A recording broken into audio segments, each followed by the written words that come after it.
So well friend, आज हम बात करने वाले इंडियन रेलवेज़ के 3 बड़े अपडेट के बारे में। आपको पता ही है कि इंडियन रेलवेज़ के एक के बाद एक नए से नए अपडेट आते रहते हैं। तो इन्हीं अपडेटों के बारे में मैं आपको बताने वाला हूं बहुत ही डिटेल में। तो हेलो फ्रेंड, मैं हूं रमेश कुमार और आपका बहुत बहुत स्वागत हमारे इस यूट्यूब चैनल टेक्निकल पोडियम में। तो दोस्तों, आज की वीडियो बहुत ही इन्फॉर्मेटिव एंड नॉलेजेबल होने वाली है, तो वीडियो में बिल्कुल बने रहें, वीडियो को स्किप ना करें।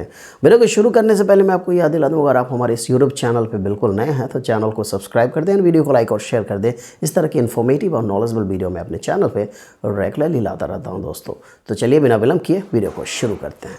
सबसे पहली बात दोस्तों, मैं आपको बताने वाला हूँ 3 सबसे बड़े अपडेट इंडियन रेलवेज़ के, जो कि रिसेंटली अपडेट आया है और अब आपको थोड़ी सी प्रॉब्लम भी हो सकती है और सुविधा भी हो सकती है। तो 3 जो नए अपडेट है इसके बारे में मैं आपको डिटेल में 1 बाय 1 बताने वाला हूँ। तो चलिए दोस्तों, हम शुरू करते हैं पहला अपडेट। दोस्तों, पहला अपडेट है बोर्डिंग स्टेशन को लेकर के।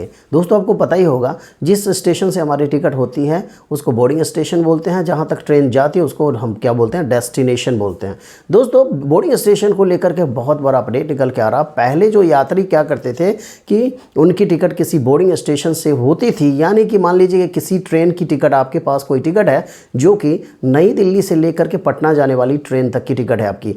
बट उसमें क्या होता था दोस्तों, हमें तो नई दिल्ली से 2-3 स्टेशन आगे से ट्रैवल करना है। तो हम क्या करते थे, जब टिकट हमें नहीं मिलती थी तो हम अपनी टिकट दिल्ली से कराते थे। इसमें थोड़ी सी पॉसिबिलिटी बढ़ जाती है ट्रेन की कंफर्म टिकट की मिलने की। और कभी क्या होता है, अगर वेट लिस्टेड भी मिलती है तो इस सिचुएशन में GNWL जनरेट कर दी जाती है, जो कि GNWL यानी कि जनरल वेटिंग लिस्ट जो टिकट होती है, इसके कंफर्मेशन के चांसेस थोड़े ज़्यादा होते हैं। इसलिए पैसेंजर क्या करते थे, 2-3 स्टेशन पहले तक की से टिकट लेते थे और उसके बाद क्या करते, 2-3 स्टेशन बाद में जाकर के वो ट्रैवल करते थे दोस्तों। तो अब क्या होने वाला है दोस्तों, वहाँ पे कोई दिक्कत परेशानी नहीं होती थी।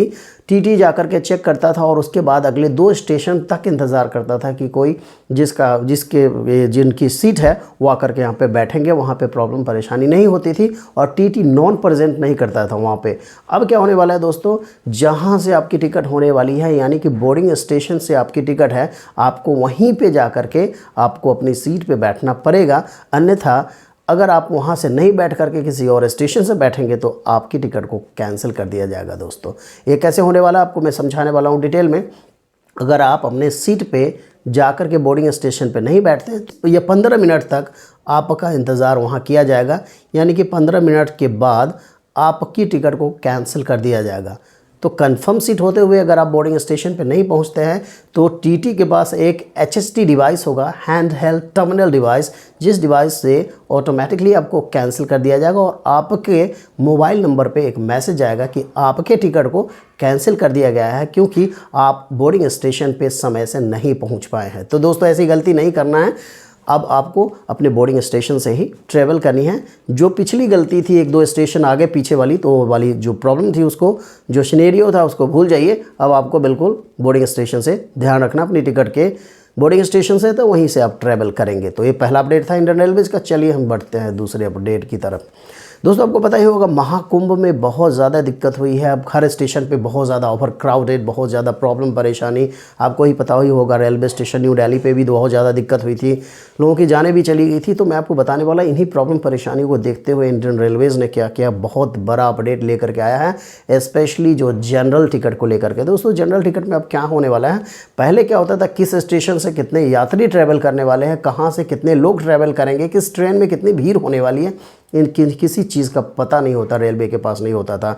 यहाँ तक कि पैसेंजर को भी पता नहीं होता था कि जिस ट्रेन में हम ट्रैवल करने वाले हैं उसमें कितनी भीड़ होने वाली है। दोस्तों, इन्हीं प्रॉब्लम परेशानी को देखते हुए इंडियन रेलवेज़ ने एक बहुत बड़ा अपडेट निकाला है, बहुत बड़ा अपडेट बोले तो मैं आपको बता दूं कि अब क्या होने वाला है कि आपकी जनरल टिकट पे भी जिस तरह के रिजर्वेशन की टिकट होते हैं उस पर सारे इन्फॉर्मेशन देखने को मिलती है, सारी चीज़ें आपको देखने को मिलती है। उसी तरह आपकी जनरल टिकट पे भी ट्रेन का नाम और नंबर छाप दिया जाएगा दोस्तों, यानी कि अब उसी ट्रेन में आप ट्रैवल कर पाएंगे जिस ट्रेन की टिकट आपकी जनरल टिकट होगी। यानी कि सारे ऑप्शन बंद हो गए हैं। अब रेलवे के पास सारा रिकॉर्ड होगा कि किस ट्रेन के लिए कितनी टिकटें जनरेट की गई हैं और किस ट्रेन में कितनी कैपेसिटी है, उसी कैपेसिटी के हिसाब से आपको टिकट दी जाएगी, ताकि जो पिछली प्रॉब्लम जो हुई थी, ये प्रॉब्लम फिर से बार बार ना हो। तो अब क्या होने वाला है दोस्तों, आपके पास सारे ऑप्शन ख़त्म हो गए हैं। रेलवे स्टेशन जाएंगे, वहाँ से क्या करने वाले हैं, जिस ट्रेन की टिकट आपकी जनरल टिकट होगी उसी ट्रेन में आप बैठेंगे। अगर आप किसी और ट्रेन में बैठ जाते हैं तो फिर से आपको बहुत बड़ा जुर्माना भरना पड़ सकता है। तो दोस्तों ये दूसरा जो अपडेट है बहुत बड़ा ही अपडेट है, और ये जो अपडेट आपको कमेंट बॉक्स में बताना है कि जो डिसीजन है इंडियन रेलवे का कैसा है। तो चलिए अब बढ़ते हैं फाइनली तीसरे अपडेट की तरफ। जो तीसरा अपडेट इंडियन रेलवेज़ का क्या होने वाला है दोस्तों, अब हम बात करने वाले हैं तीसरे अपडेट की। दोस्तों तीसरे अपडेट में आपको पता ही है कि वेटिंग टिकट को लेकर के एक के बाद एक नए से नए अपडेट आते रहते हैं।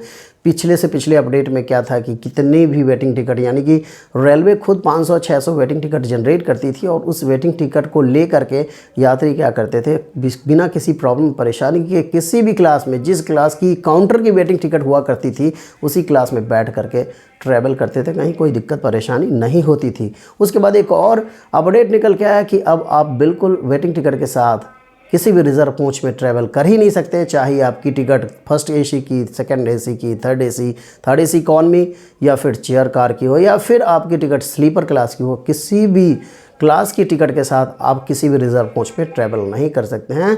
सिर्फ आपका टिकट जो है वो मान्य होगा सेकंड क्लास यानी कि जनरल बोगी में। तो ये अपडेट निकल के आया था, फिर भी जो पैसेंजर थे मानने को तैयार नहीं थे, फिर भी पैसेंजर क्या करते थे, ट्रैवल करते ही थे, किसी न किसी तरीके से, किसी न किसी जुगाड़ को लगा करके वो ट्रैवल करते थे। अब एक और न्यू अपडेट, अभी रिसेंटली जो नया अपडेट निकल के आया है, बहुत बड़ा अपडेट है फिर से वेटिंग टिकट को लेकर के दोस्तों। अगर अब आपको पता ही है कि जब आपके पास किसी भी ऑनलाइन एसी क्लास या नॉन एसी क्लास की जो ऑनलाइन वेट लिस्ट टिकट होती है, यानी कि अगर आपकी टिकट चार्ट प्रिपरेशन के टाइम में रिमेंस वेट लिस्ट रह जाती है, तो उस समय क्या होता है कि आपकी टिकट ऑटोमेटिकली कैंसिल्ड हो जाती है और आपका रिफ़ंड 2 से 3 दिन में आपके अकाउंट में क्रेडिट कर दिया जाता है। अगर उस टिकट को लेकर के अगर आप ट्रैवल करते हैं तो आपको पता ही है, जब आपके पैसे आपके खाते में आ चुके हैं तो उस टिकट का कोई मतलब ही नहीं बनता है। तो अगर उस टिकट के साथ अगर आप ट्रैवल करेंगे तो आप विदाउट टिकट माने जाएंगे, बहुत भारी पेनल्टी आपको देना पड़ सकता है। अब हम बात करने वाले काउंटर टिकट की। दोस्तों काउंटर टिकट के साथ पहले तो आपको बिना जुर्माने के उतार दिया जाता था, या फिर आपको जनरल डब्बे में भेज दिया जाता था। अब जो अपडेट आया वेटिंग टिकट को लेकर के, बहुत बड़ा अपडेट है। इस अपडेट में क्या होने वाला है दोस्तों, अगर आप स्लीपर क्लास की वेटिंग टिकट के साथ स्लीपर कोच में पकड़े जाते हैं तो आपको जो टिकट है उसके अलावे बोरिंग स्टेशन से जहां तक आपने यात्रा किया उससे नेक्स्ट स्टेशन तक आपको किराया लिया जाएगा, और उसके बाद में 250 रुपये फाइन लेकर के तब आपको ट्रेन से उतारा जाएगा। यानी कि fare to the next station, क्योंकि आपकी ट्रेन चल रही है तो अगले स्टेशन पे ही आपको उतारा जाएगा। तो fare to the next station आपकी वेटिंग टिकट है वो अलग है, और उसके बाद 250 रुपये का जुर्माना आपको लगाया जाएगा। स्लीपर क्लास में अगर आप ट्रैवल कर रहे हैं स्लीपर की काउंटर की वेटिंग टिकट के साथ, तो वहाँ पे इतने पैसे लिए जाएंगे, फिर आपको ट्रेन से उतारा जाएगा। उसके बाद अगर एसी क्लास में अगर आप ट्रैवल कर रहे हैं, किसी भी क्लास की एसी क्लास में, तो उसमें क्या किया जाएगा, आपके पास टिकट जो है उसकी कोई वैल्यू नहीं है। आपकी स्टेशन जहाँ से ट्रेन चलती है वहाँ से लेकर के fare to the next station, यानी कि अगली जहाँ पर आप उतरने वाले हैं, जहाँ पर आपको उतारा जाएगा, तो वहाँ तक का आपसे किराया वसूला जाएगा। और एसी क्लास में आप ट्रैवल कर रहे हैं तो उसके लिए आपको 440 रुपये आपको देने पड़ेंगे, यानी कि 440 रुपये आपसे फ़ाइन लिया जाएगा, उसके बाद आपको उतारा जाएगा। दोस्तों ऐसा नहीं है कि आपको बोला जाएगा कि आप उतरो और सेकेंड क्लास में जा कर के आप ट्रैवल करो। तो ये 3 इंडियन रेलवेज़ के बहुत बड़े अपडेट है। तो कैसी लगी वीडियो और कैसा लगा इंडियन रेलवेज़ का ये तीनों अपडेट, कमेंट बॉक्स में ज़रूर बताएं। मिलते हैं एक और इन्फॉर्मेटिव और नॉलेजेबल वीडियो के साथ, तब तक के लिए bye bye. Thanks for watching.